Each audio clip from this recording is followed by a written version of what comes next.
Hey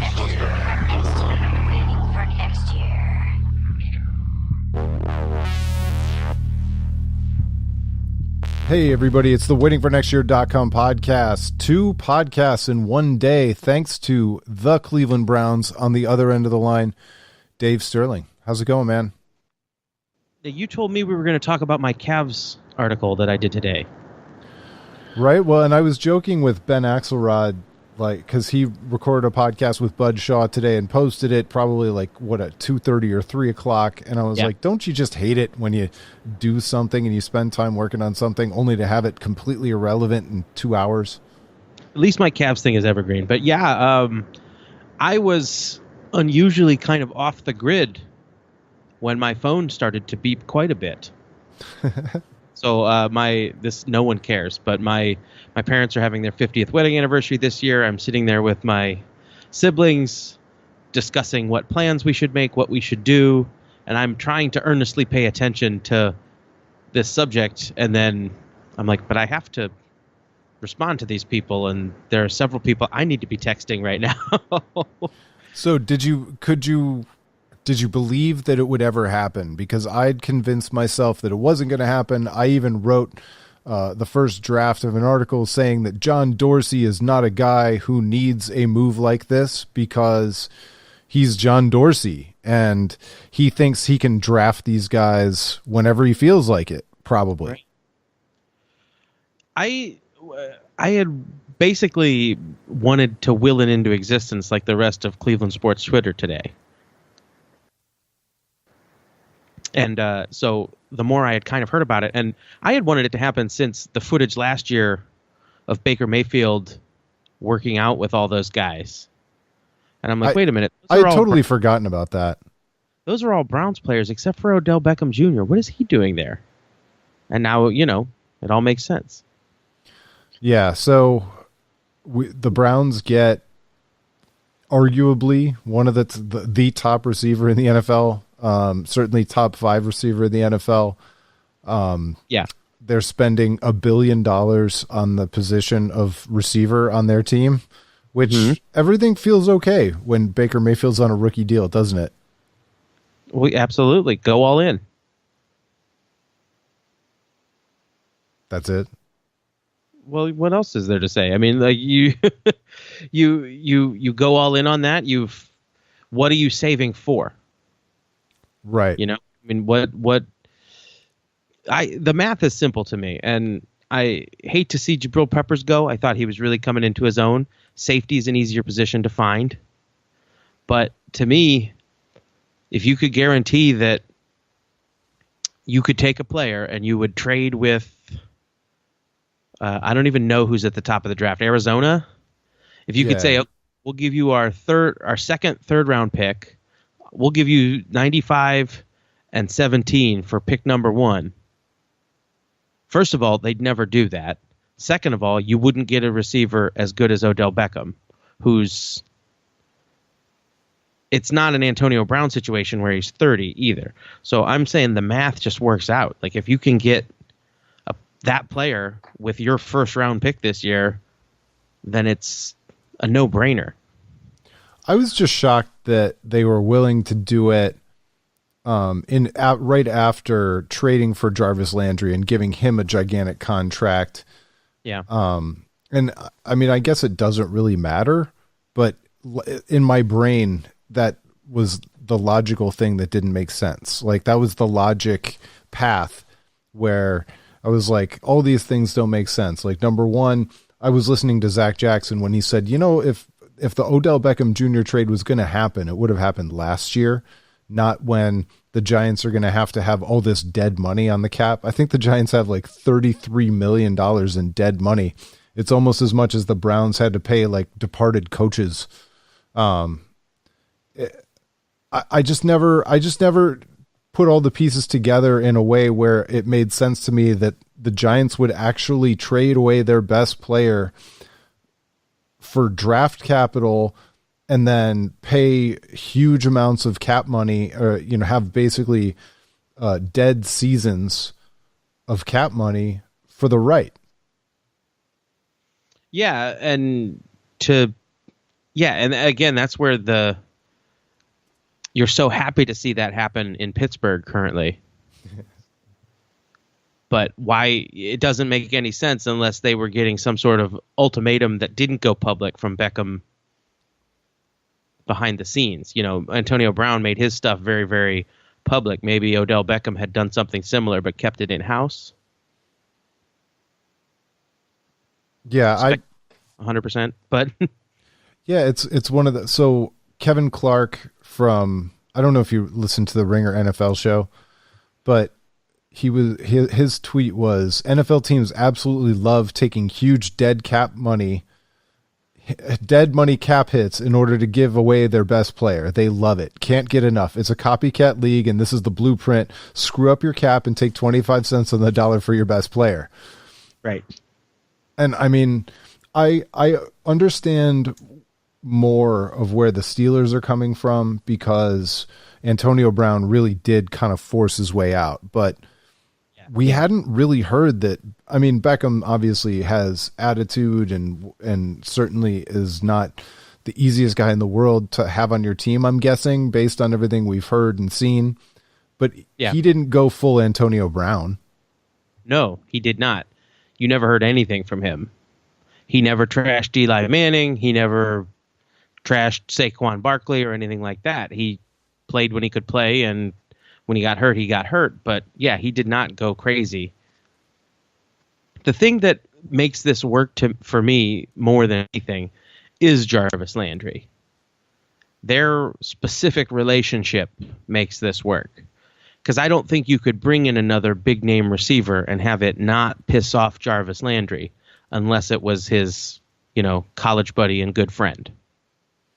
You know what I mean? If you were to go out there and sign, I don't even know who's out there right now, but you go and you sign a big name receiver, then all of a sudden Jarvis Landry's like, wait a minute, I thought I was the top receiver around here. What's going on? I need the ball. Why doesn't he get me the ball, etc. But the specific relationship between Beckham and Landry makes this possible because of their history, because of their past, which is the same thing. It all kind of falls into place.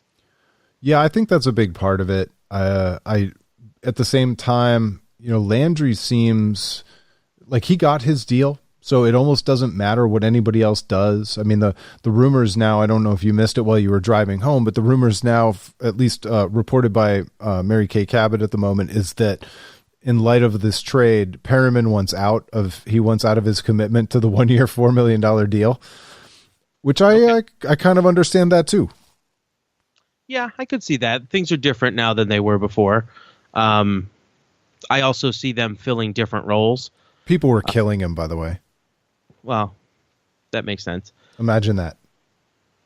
The thing that I would be intrigued by if I were a receiver is look at the different people who scored touchdowns for us last year when Baker Mayfield was in. Baker Mayfield is not a guy who, focuses in on one guy. He spreads the ball around. Freddie Kitchens spreads the ball around. They're not a team that's designed to be a one-trick pony. The offense is brutal from top to bottom now, especially if, Kareem Hunt serves whatever suspension he has and has had his come to Jesus moment, and he's a part of your team as well. I mean, you're stacked top to bottom on the offense, making a few assumptions about the offensive line, which is very important, but this is not, it's one of those positions where it's not Odell Beckham and nobody else. It's a quarterback who can get the ball to whoever's open, and people will be open. And it's not always going to be the same guy. That's the key. It's not going to be an Odell Beckham situation in New York where he's always double covered and then whoever else gets the receptions. There are so many mismatches on the field now that various people are going to be open, and Baker Mayfield's specialty is finding that person.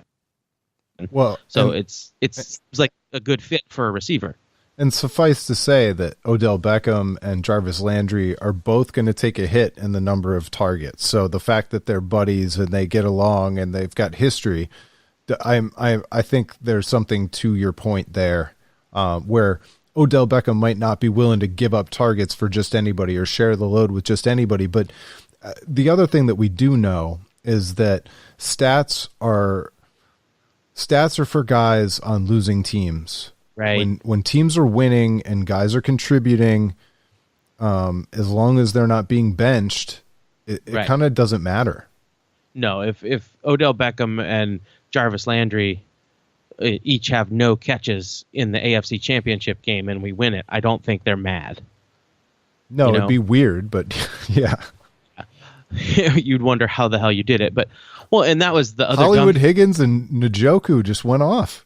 Yeah, exactly. We won 6-3. Defensive battle. That was the funny thing is, like, I still have trouble with some of the Browns' local sports media. And to be fair to local Browns sports media, not to call anybody out specifically, but, you know, the after 10 sports radio host is not the best gig in town. So I'm not expecting there to be top level talent throughout, but they were saying, well, this pick number 95 was what you got from the Patriots for Danny Shelton. So it looks like that's working out. And then I'm sitting there going, yeah, but Danny Shelton's currently sitting there with a Super Bowl ring on his finger. So let's not pretend like Danny Shelton's some big loser, you know, like he achieved the ultimate goal as part of a Super Bowl team. So let's, you know, not pretend like because we got players. Yeah, like, no, you're absolutely right. And Danny Shelton was a useful piece. Yeah. On a Super Bowl winning team. So he would take his position now over being on the Browns still. As much potential as the Browns have, Danny Shelton is sitting there with a Super Bowl ring on, or whenever they get them, you know. Right, and it's not Danny Shelton nor the Patriots' fault that he was overdrafted by the Browns. And so then when he gets traded, the Browns suck up the rest of his signing bonus, and the Patriots are just left with the remainder of his rookie deal. And they get to make a decision whether they're going to bring him back on the reasonable deal. But no, the other thing that drives me crazy, because I just can't resist the Sashi wars, are the people who are like, Sashi Brown died for this, and somehow still finding way. Like John Dorsey just traded for one of the top receivers in the game, and you're going to somehow try and tie the number 17 pick or the position the Browns are in to the fact that Sashi Brown tanked the team for 2 years, signed Kenny Britt, and had no idea what he was doing. Yeah, exactly. This is not a big... I'm never going to let it go. Yeah, well, and I mean, it doesn't even make any sense. Like, Jabril Peppers you picked with a late first-round pick. That's the only thing really Sashi Brown had to do with any of it. This move is all Dorsey. Sashi Brown had nothing to do with the number 17 pick. No. And the fact that you traded Danny Shelton for that third, Danny Shelton wasn't even a Sashi Brown. It doesn't even make any sense. Like it's more than 6 degrees of separation at this point. And unless you think that that Sashi Brown had league contacts as such that he could have made this kind of a move today. I just don't. Please, could we just not? Could we just not? And I'm not. You said, can we just not? Sashi Brown was excellent at doing the acquisition stuff. He did a great job at that. But Dorsey was the guy to use those assets. And as we learned with Trent Richardson, doesn't matter what you got for him. If you didn't execute with that, then it wasn't a good deal for you. And at this point, I'm tired of even worrying about it. Now we have a big group of players. I'm ready to watch some football. That's for sure. It's going to be a long time until August. Well, and let's talk about something else, because none of this matters if they don't have Baker Mayfield. If it's Tyrod Taylor or fill in the blank quarterback or Teddy Bridgewater, even if they go sign Big Dick Nick Foles, we're not having any of these conversations to the same degree that we're having them without Baker Mayfield. Nope, because Baker Mayfield's the key to the whole thing. Would you say he's the straw that stirs the drink, Dave? No, because I really don't use straws because they're harmful to the environment. But I would say that maybe it's like a knife or a fork that you use. Is he the ketchup on the French fry? Well, I would only if you dip it in him. The frosting on the cake? No, he's the cake. he's the whole goddamn bakery. And not to use Baker as his name as he's the whole reason we're here. The ice cube and the iced tea? Baker Mayfield is the fact that cake tastes good. That's base level Baker Mayfield being the key to the team is. I just want to keep trying. I know you do, and I appreciate it. Is he the bubbles in your Coca-Cola? Oh, he's the Coke. He's the bottle. He's Atlanta, Georgia. He's bigger than all of it. He's Atlanta, Georgia. Yeah. The thing that I agree with the late night sports talk hosts, and let's see if you agree with it. At this point in time, the Cleveland Browns are a Super Bowl contender. Yes. I don't know if they're a favorite, but they vaulted to favorite status in the division. I mean, you're looking at a division where C.J. Mosley left the Ravens, Antonio Brown left the Steelers, the Bengals are the Bengals, and the Browns have now gotten an all-pro wide receiver, made a trade for another edge rusher, and signed they have the very best good interior defensive lineman. They have the best defensive line in football. If we can do something at linebacker, which, I mean, letting Jamie Collins go means there's something in the works at linebacker. At least one would hope. I trust Dorsey enough to not just let Jamie Collins walk if you don't have another plan.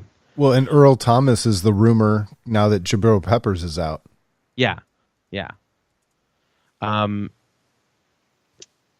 Yeah, and it couldn't have happened to a nicer football team. What's going on in Pittsburgh? Antonio Brown and Le'Veon Bell both leaving, and see, that's where if you would have told me the same stuff, but we were getting Antonio Brown and Antonio instead of Odell Beckham, I would not be as happy. Like, I wouldn't be like mad about it, but I'd also kind of be like, well, we'll see what happens. But, the extra 4 years of age, the no chemistry with Jarvis Landry, the recent craziness, the blonde mustache, like, I don't see it working out as well. And I'm not saying that, I'm saying that it may work out for Oakland just fine. No, it won't. Not going to well, maybe it won't, but I'm not going to compare Odell Beckham and Antonio Brown as players. I can't rank them 1 to 2, 2 to 1, etc. I'm saying this deal works for the Browns. Antonio Brown wouldn't have. Yes. And this is not without risk. Odell Beckham Jr. is not a predictable guy, but of all the teams that could have signed him or could have traded for him, I think you got to feel pretty good about the Browns and the fit. The fact that he already, at least based on Instagram level photos, gets along with Baker Mayfield. We know he already gets along with Jarvis Landry. If not Cleveland, then where? I'm still shocked the Giants let him go, to be honest with you. It doesn't make a lot of sense. The NFL is not the NBA, and the salary cap changes things a little bit. But, when the Kyrie Irving trade was happening, we all said, I said, and I'm pretty sure you all agreed with me, that when you are losing the best player in a one for multiple player deal, you are losing that deal in the NBA. Right. There's no way, shape, or form. I don't even think this fast forwards the Giants rebuild enough to justify losing a 26-year-old receiver, no matter how much money he's making. It doesn't make any sense to me whatsoever from the Giants' perspective, and I'd like to see more reaction out of New York, to be honest. Yeah. I'd almost make this pick, and this is, if last year would have been disastrous again, and we were picking 2 or 3, I still could have justified this trade. Yes. But the fact that it's a 17 pick makes it a complete fleece job in my view. It's like, it's not even, you're going to get a starter, but okay, so you're going to get a starter of your choosing. You're going to get a starter at safety, but it doesn't, the math doesn't add up. And so, like you said, maybe something was going on with Odell Beckham behind the scenes.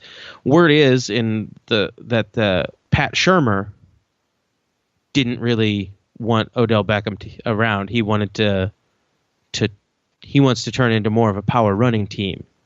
It's like allowing Eric Wedge to dictate whether Brandon Phillips stays with the Indians. It's the most idiotic thing you could ever do. You can find a million coaches, you can find a million managers, you can find tens and dozens of Pat Shurmur level coaches. Yeah. You can't find dozens and dozens of Odell Beckham Juniors. Well, this also ties in perfectly to the other reason I'm glad this didn't happen last year is Hugh Jackson. Yeah, it would have kept Hugh Jackson around potentially. Yeah, exactly. And I'm not saying Freddie's going to be a great coach because I don't know yet, but it's definitely going to be better than what Hugh was going to do.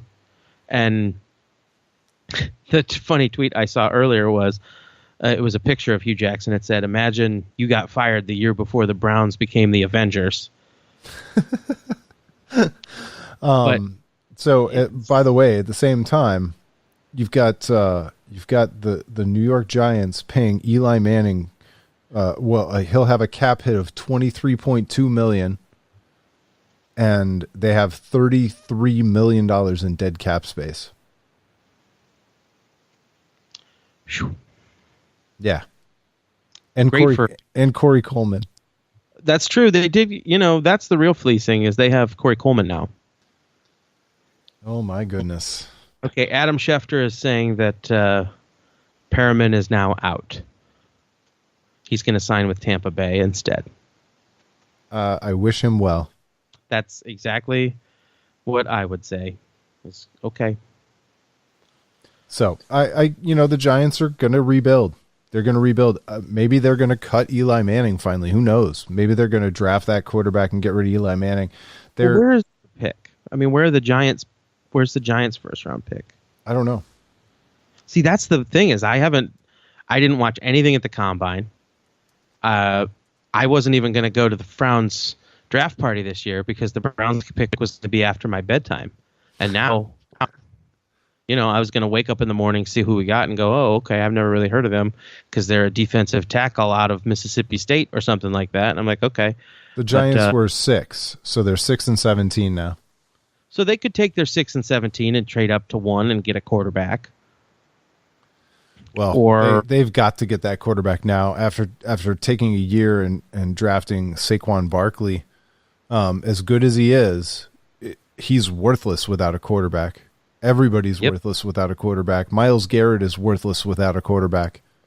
We proved the year we went 0-16 with Myles Garrett on the team. And Joe Thomas. Yeah. And I'll say, I am glad that we waited and got Baker Mayfield. I don't think that was ever in anybody's plan, but I am happy that it worked out.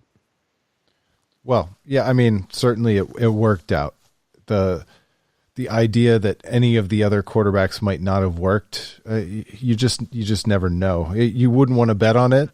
No, I'm not saying they wouldn't have worked. I'm saying I like a lot of the unique things about Baker Mayfield. That he just personally, it's not even a football thing. I just like the guy. Yeah. So speaking of bedtimes, it's way past mine. We probably shouldn't belabor it too long. The Browns were contenders before the day started. They are undoubtedly contenders today. Now that deal has taken place, and it's fun. It's fun. I got a direct message on Twitter from my old Browns ticket rep. They're trying to pull me back. Well, one of the suggestions for an anniversary present for my parents was Brown season tickets, but I don't think that's going to go. What a time to be alive as a Browns fan. This might be one of the greatest moments to be a Browns fan since you and I have been alive. It is, and it's the thing that's the best about it is we used to get equally excited when we signed Kenny Britt. When we signed what's his name from the Chiefs, who was also terrible. Like, we were like, hey man, they're a legit receiver. Like the people who were good in Madden but weren't actually good. Dwayne Bowe. Yeah, exactly. I remember getting excited about those guys, going, no, look at the numbers he put up last year. Like, this is a real, legit NFL superstar. I'm talking to my friend Dan about this. Like, I guess we can't give so much shit to little kids wearing Odell Beckham jerseys now. No. Because they're going to be Browns jerseys now. Well, and that's the other thing.